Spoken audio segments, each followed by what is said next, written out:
Baik, assalamualaikum warahmatullahi wabarakatuh. Nah, kembali lagi bersama saya Bima Mai Chandra.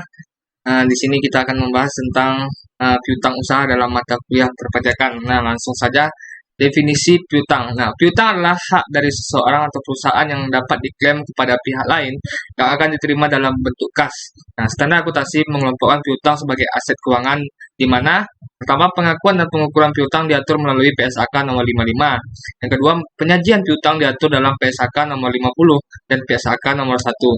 Nah, klasifikasi piutang, piutang usaha, piutang usaha. Nah, pertama itu piutang dagang. Ada jumlah yang akan dibayarkan oleh pelanggan sebagai akibat dari penjualan barang atau jasa secara kredit. Normalnya dapat ditagih dalam jangka pendek, kurang dari 1 tahun atau dalam siklus operasi normal.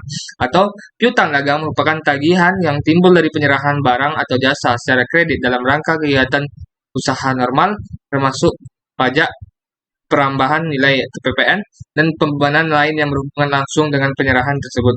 Pertama itu piutang pada pihak ketiga. Piutang karena penyerahan kepada pihak lain yang tidak memiliki hubungan istimewa. Selanjutnya itu piutang dalam hubungan istimewa, itu piutang karena penyerahan kepada pihak lain yang memiliki hubungan istimewa, hubungan keluarga, kepemilikan saham, dan hubungan ketergantungan. Nah, klasifikasi yang selanjutnya itu piutang wesel, merupakan janji tertulis yang formal untuk membayar piutang pada waktu tertentu. Yang kedua itu piutang lainnya, piutang yang timbul di luar dari kegiatan usaha perusahaan, misalnya piutang bunga, piutang dividen, pinjaman pada karyawan, pembayaran di muka kepada karyawan, uang muka kepada anak perusahaan, klaim pengembalian pajak, klaim kepada asuransi, dan sebagainya. Nah, pengakuan piutang, piutang piutang usaha diakui sebesar harga pertukaran di antara kedua belah pihak.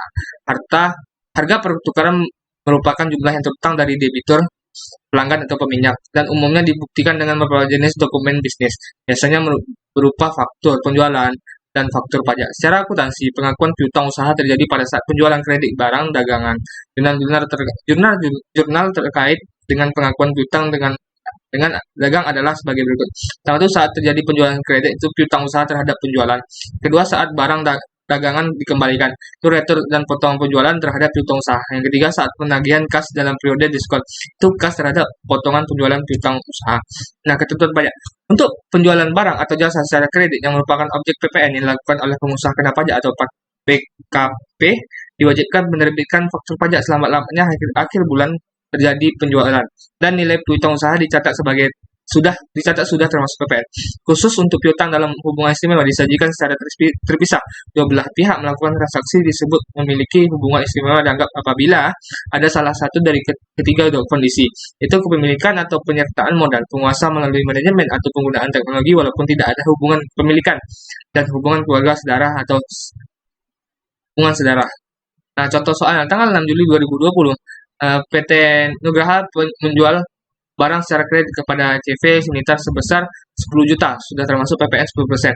PT Nugraha telah dikukuhkan sebagai pengusaha kena pajak. Sistem pencatatan persediaan menggunakan perpetual, di mana harga pokok penjualan diketahui sebesar 6 juta. Nah, ayat jurnal itu piutang usaha sebesar 10 juta terhadap penjualan sebesar 9.090.901 rupiah terhadap dan PPN keluaran 9.990.099 rupiah. Nah, ada harga pokok produksi, harga HPP itu 6.500.000 terhadap persediaan barang 6.500.000. Nah, metode pencatatan piutang tak tertagih, metode cadangan.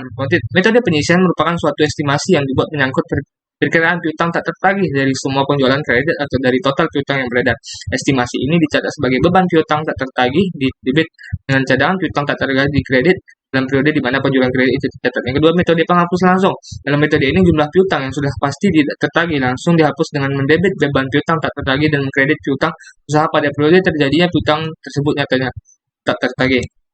Ketentuan pajak. Menurut ketentuan pajak, metode piutang tak tertagih diperkenankan hanya metode penghapusan langsung, kecuali untuk bank, lembaga keuangan, bank, dan usaha tertentu berdasarkan ketentuan pasal 9 ayat 1 huruf C Undang-Undang PPH dapat membentuk cadangan.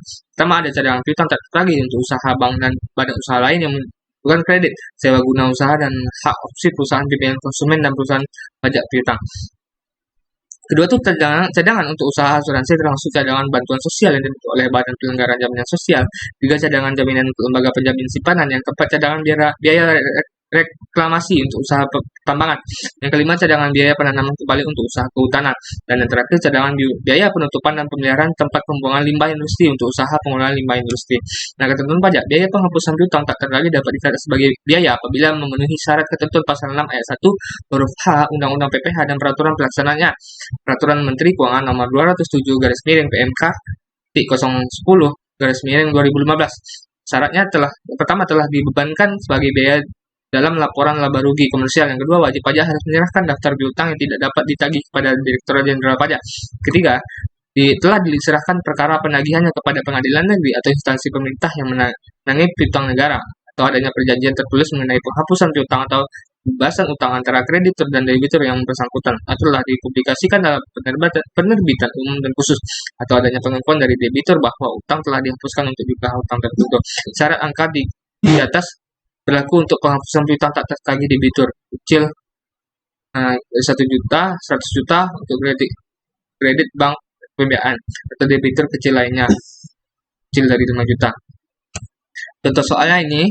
Nah, pembahasannya pertama melalui metode cadangan. Itu beban piutang tak tertagih itu di debit sebesar 12.000 terhadap cadangan piutang tak tertagih di kredit sebesar 12.000. Yang kedua tuh dengan metode penghapusan langsung. Tidak ada jurnalnya untuk tujuan penghitungan pajak akhir tahun PPh badan. Jika menggunakan metode cadangan, beban piutang tak tertagih tidak diperkirakan menjadi pengurang dari penghasilan koreksi fiskal positif beda tetap. Nah, jurnal penghapusannya untuk 2020 yang pertama metode cadangan piutang tak tertagih sebesar 12.000 terhadap piutang usaha sebesar 12.000. Yang kedua tuh metode penghapusan langsung, beban piutang tak tertagih sebesar 12.000 terhadap piutang usaha sebesar 12.000. Nah, untuk tujuan penghitungan pajak akhir tahun PPh badan, jika menggunakan metode cadangan, biaya penghapusan piutang dapat diaktif sepanjang memenuhi persyaratan pasal 6 ayat 1 huruf H Undang-Undang PPh. Secara akuntansi tidak perlu dibuatkan jurnal baru, tetap dalam perhitungan PPh badan nilai penghapusan piutang termasuk ke dalam koreksi fiskal negatif. Jika menggunakan metode penghapusan langsung, beban piutang tak tertagih diperkirakan menjadi pengurangan penghasilan jika memenuhi persyaratan pasal 6 ayat 1 huruf H Undang-Undang PPh.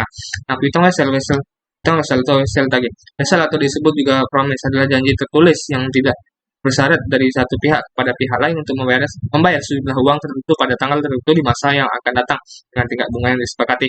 Pertama itu ada wesel bisa bersifat jangka pendek atau panjang tergantung pada periode waktunya. Yang kedua, wesel ada yang berbunga dan tidak berbunga. Yang ketiga, wesel juga ada yang bisa dipindah tangankan dan tidak bisa pindah tangankan dan bisa didiskontokan ke bank sebelum jatuh temponya. Terakhir, diskonto adalah bunga yang dikurangi dari jumlah jatuh tempo wesel lagi. Ketentuan pajak tidak mengatur khusus tentang perlakuan terhadap penghasil wesel. Pendapatan bunga dari wesel termasuk objek pajak penghasilan pasal 23 atau 26 dengan tarif 15% dari jumlah bruto. Nah, hanya itu yang bisa saya sampaikan. Semoga kawan-kawan semua paham dengan yang saya berikan tadi. Terima kasih. Assalamualaikum warahmatullahi wabarakatuh.